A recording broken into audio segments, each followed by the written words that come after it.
المبحث السابع: الحماني كفر معاوية، مات معاوية على غير ملة الإسلام.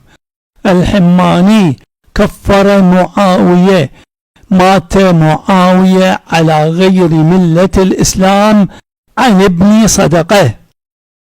في تهذيب الكمال قال ابن صدقة عن دلويه: سمعت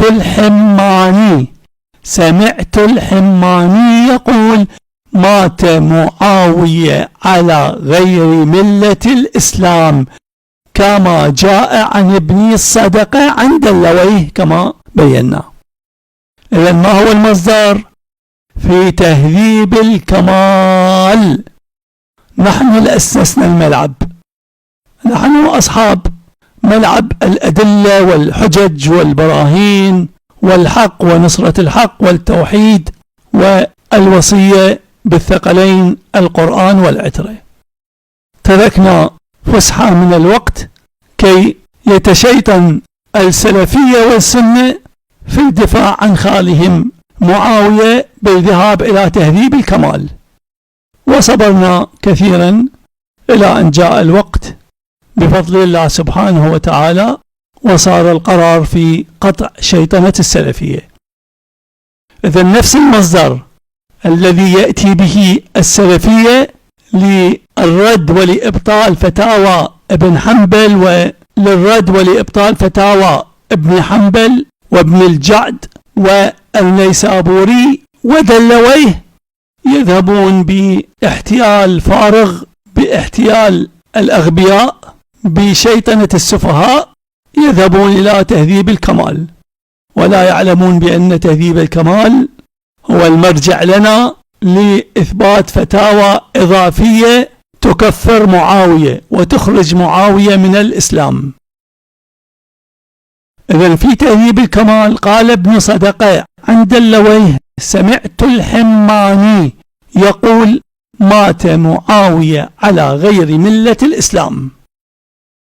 إذن هذا هو المصدر، صورة من المصدر: تهذيب الكمال في أسماء الرجال، تهذيب الكمال في أسماء الرجال للمزي، الجزء 31، الجزء 31 صفحة 429، الجزء 31 صفحة 429، تهذيب الكمال في أسماء الرجال، تهذيب الكمال للمزي. التفت جيدا: قال وقال، قال أحمد بن محمد، قال أحمد بن محمد بن صدقة. إذن من قال؟ ابن صدقة، ابن صدقة البغدادي. لذلك قلنا قبل قليل، قلنا كما جاء عن ابن صدقة عن دلويه، وقبلها قلنا عن ابن صدقة. هذا هو ابن صدقة. وقال ابن صدقة، التفت جيدا، التفت إلى هذا الحرف، هو أبو شيخ، هذا معناه وقال أبو شيخ. التفت جيدا، معروفة لأي إنسان عربي يتحدث بالعربية ويفهم العربية، وليس من قطيع السلفية ومن قطيع النواصب السنة، واضحة.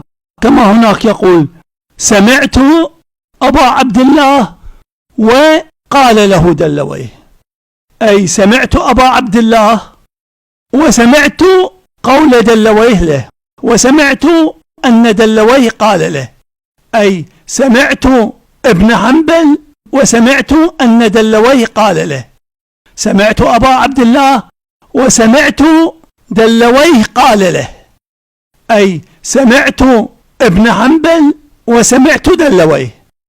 سمعت أبا عبد الله، أي سمعت ابن حنبل يقول، ماذا يقول؟ مسكوت عنه الآن. سمعت أبا عبد الله، ماذا قال؟ مسكوت عنه الآن. وسمعت دلويه يقول، ماذا قال دلويه؟ يكمل. قال دلويه: سمعت ابن الجعد، ماذا به؟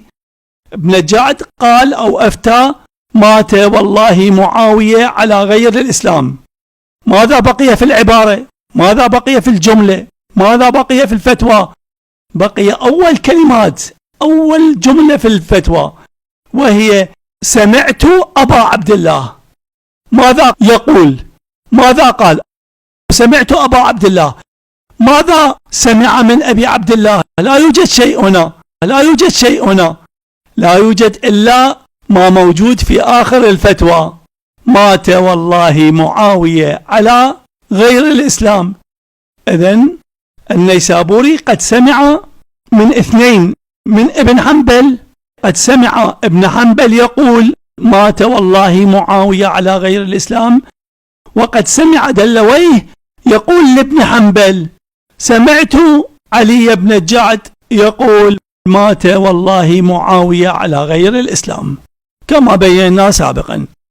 إذن النيسابوري سمع فتوى ابن حنبل بتكفير معاوية، وسمع دلويه يؤيد ويؤكد فتوى ابن حنبل، فجاء بفتوى ابن الجعد وقال لأحمد بن حنبل لست أنت فقط من كفر معاوية، وإنما ابن الجعد أيضا كفر معاوية.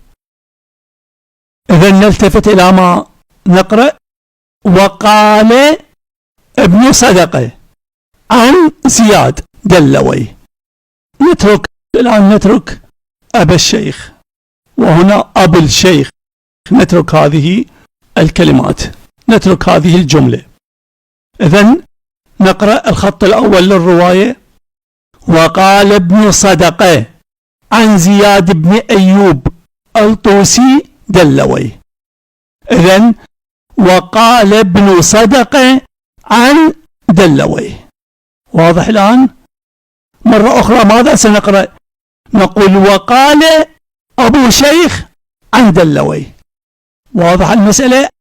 إذن عندنا روايتان، كما هناك كان عندنا فتوتان، هنا عندنا روايتان، رواية واحدة بسندين بخطين. إذن يوجد روايتان، وسيتبين لنا التفصيل أكثر إن شاء الله. إذن الآن كلامي في المبحث السابع ومع ابن صدقة. وقال ابن صدقة عن دلويه.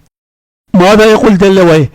سمعت الحماني يحيى، سمعت يحيى بن عبد الحميد الحماني.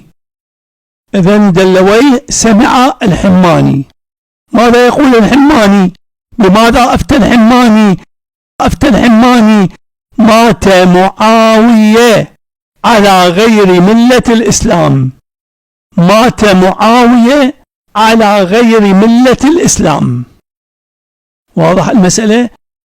إذن وقال ابن صدقة عن دلويه سمعت الحماني يقول مات معاوية على غير ملة الإسلام، على غير ملة الإسلام.